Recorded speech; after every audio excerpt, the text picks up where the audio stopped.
C'est juste une ceinture noire pas une branche. Je ne suis pas dans la forêt.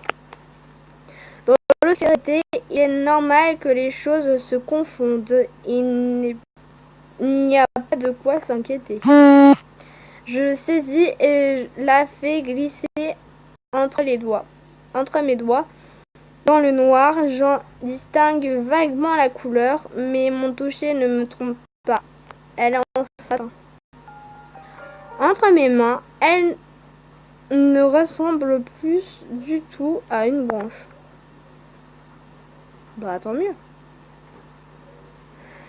Je souris de ma méprise, autant de la reposer, puis je me dirige vers l'une des fenêtres d'où j'observe le parc. Toute calme, les branches des arbres bougent à peine, même la nature semble dormir. Rien d'inquiétant de tout cela. Mon regard se pose sur la table de chevet, la plus proche, et les objets qui s'y trouvent, un cahier, un bracelet, une boîte d'allumettes.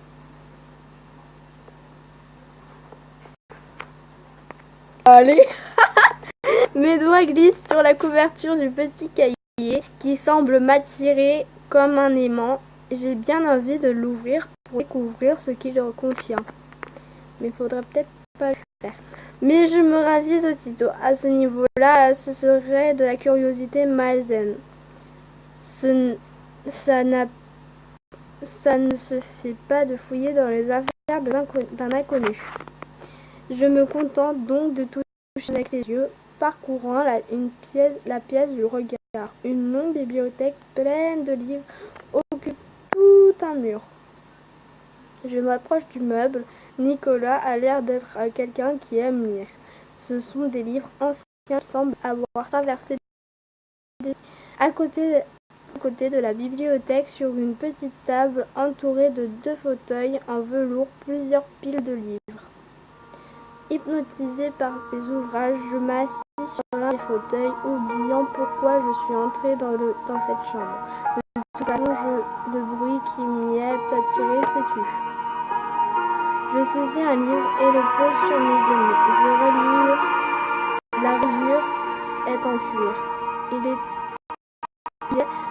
Elle est usée et patinée par le temps, mais elle reste magnifique. Des mots en latin ont été gravés sur la couverture et les lettres dorées forment comme des arabesques. J'ouvre à la première page et je découvre un papier marbré vraiment sublime. Et voilà, c'est la fin. Bye!